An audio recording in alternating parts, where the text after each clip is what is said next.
This is Joshua Hart here for Seconds Out. Delighted today to be joined by my good friend Gavin Gwynne. Gavin, it's been a while. How is Yeah, everything? yeah, it's all good, but obviously, last time out coming off a loss, like so, and that was hard to take. Obviously, with the injury happening with the first punch as well. But I'm all good. But I've been here before and come back, so I'm all good. But and yeah, I joined a different gym now as well. I've got a different coach, so everything seems to be going um, the right way. Um, yeah, but I'm all good. But I'm all good. Family's all good. Yeah, Well, it's good to hear. Just talk to me about the last fight you took on Mark Chamberlain, who's been on an incredible run of form since then. How do you yeah. reflect on that fight? Um, Nothing I could say really. There's nothing I could like. I couldn't do anything that we've been working on because I couldn't see. Like the first punch happened, my eye went all blurry. Within seconds, it was like it blown up because I had a fracture underneath my eye socket there, and two hairline fractures on the side. Um, so it just blew up, but I couldn't see. So obviously, him being a southpaw as well, it worked in his favour. I was going to his backhand. Um, but you know what? Great fight to Mark. Pleasure to share the ring with, but I'd happily take that fight again. Obviously, with that injury, I couldn't show my true self. Like, and everyone knew that as well, because like when after behind the scenes, we were talking with Eddie, Frank, and all the other fighters. Who were like, that wasn't you in there tonight, and it just goes to show that people know that I'm a lot better than that. Um, it was just one of them freak accidents, and I couldn't do anything about. Like, it's just one of the things. Is boxing. It was hard to take because obviously it was on a big stage, and I wanted to perform, but trying to perform against elite level fighter with one eye is a no go at the end of the day. Like, but yeah, I got a chance to prove myself now. I want a big fight next. I don't want to be going back down the levels. Like I'm still high up in the rankings, so I want a big fight and prove to everyone that I'm still at that level and push on for more belts and bigger fights. Yeah, Before we talk about the future for yourself, we know that you're a fighter who's grafted their way up from the small hall scene, and you finally got that big yeah, opportunity out in Saudi. Taking the yeah. result away from the fight week itself, what was the feeling on fight week, knowing that you've made it to the big stage? Yeah, it was like a pinch me moment all the time. Um, like even traveling out there, I was traveling first class. It was crazy. Like obviously I've gone from like I made my debut in Merthyr Leisure Centre, so I was selling tickets on little small old shows, and then for years and years I was just pushing, just trying to make it into the big shows. And I finally got signed then by Queensbury, who got me the European title. I went and won that. Um, and they got me a shot out in Saudi Arabia. So a massive thank you to obviously my manager as well, Leighton, and my promotional team, Queensbury, for giving me the opportunity. But the whole week and the whole like the fight week setup, it was crazy. Like just going to the red carpet arrivals on the start of the week, and then the press conferences, and then going to Turkey Al Sheikh's house with all the fighters, Anthony Joshua, Tyson Fury, Ngannou. We met Ronaldo there. Um, Crazy, just walking around Turkey Al Sheikh's house with Ronaldo is a surreal experience, and not many can say they've done that. I had a chat with him. He's a really nice, down to earth guy. And then like fight night, like it's just one of them. Like I said before, is one of them freak accidents, and I think, do you know what? It would have been a really great fight, and it would have been a barnstormer.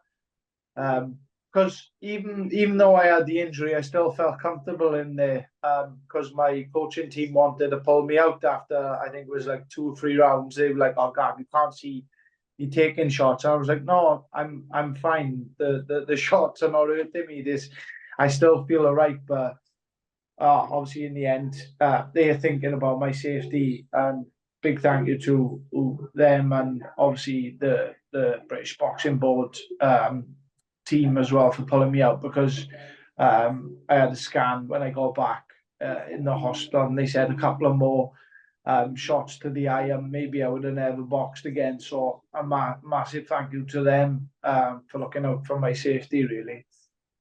And then moving forward for yourself now, you're going to be on the comeback. What does the future hold for yourself? Yeah, so obviously I'm with Gary Lockett now. I teamed up with Gary Lockett.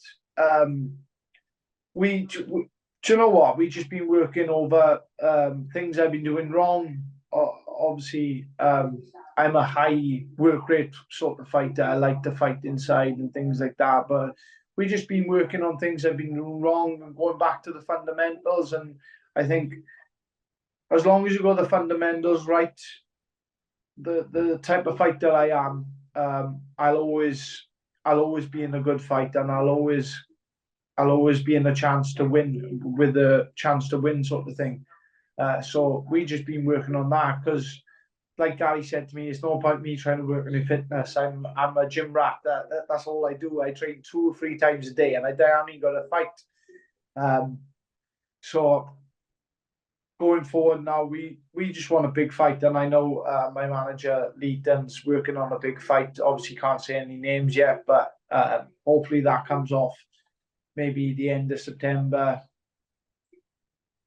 It could be any, as long as it's this year. I don't really care. Like, I just want to get back in, and because, like I've said to Gary and Lee, like, I don't want to go back round to an 8 rounder. I'm not going to get that fire in my belly to train as hard, just as hard. I want to be fighting these top guys and um, giving myself a challenge. I like challenges, and obviously my whole career has been a challenge. Like, a lot of people, if they were in my boots, they would have left the sport a long time ago.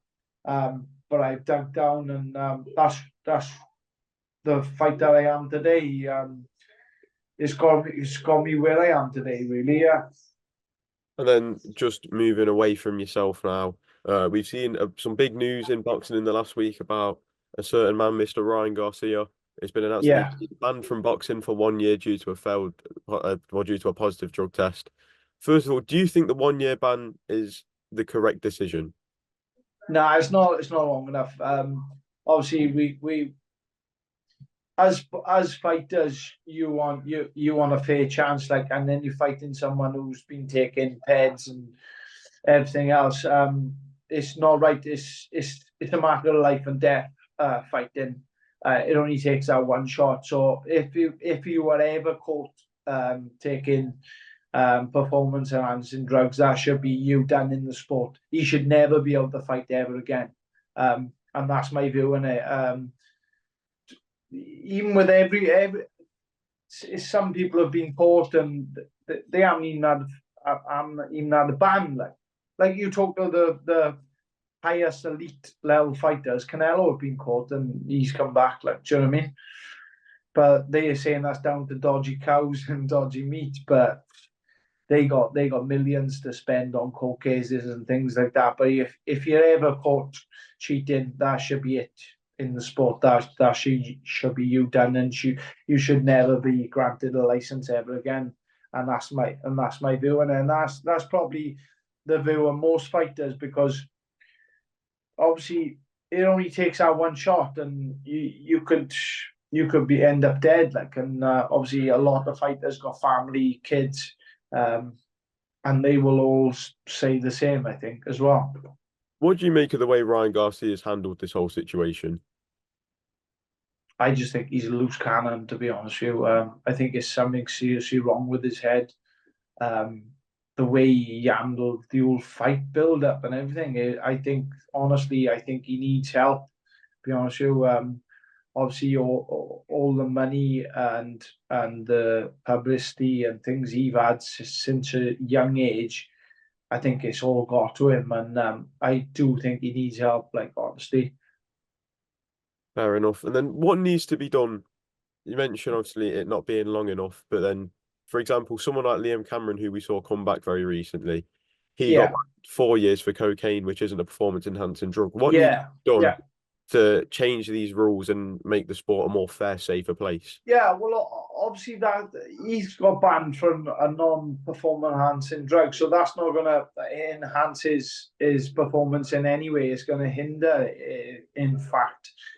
So, um, I like on my view on that, like obviously boxers always have their downtime, and we live like monks, most of us, when we're in training camp. He probably was in a bad place. Do you know what I mean? I don't know his side of the story. So people who get caught taking drugs like that, they don't deserve a ban. If I'm quite honest, they deserve help, if anything. And I think the boxing board need to come up with sort of strategies and things like that, because boxers do go through some bad places in their career, and there's no help out there for us. Obviously, I've been in situations myself where you don't see a light at the end of the tunnel, but you just gotta dig deep, and get through them tough times. But um, a lot of these fighters go down the route of drinking, drugs, and things like that. But that's probably one of the reasons why Liam Cameron got caught, really. And then just very lastly, we saw another big announcement this week. Anthony Joshua is going to be taking on Daniel Dubois at Wembley Stadium. Yeah. Riyadh season's coming to London. What's your thoughts on that main event, and who do you believe wins and why? What a massive opportunity for all the fighters. Like again, the opportunity to fight on such a massive card, getting paid probably very well as well. So big well done to everyone who's got on that card. I was hoping to get on it myself, but yeah, I just think myself. I just think Anthony Joshua has turned into a different fighter the last couple of fights since he's been with Ben Davidson. I think he's a very, very good coach. And be honest with you, I think Anthony Joshua does him within a couple of rounds. I think Dubois is quite easy to hit. And AJ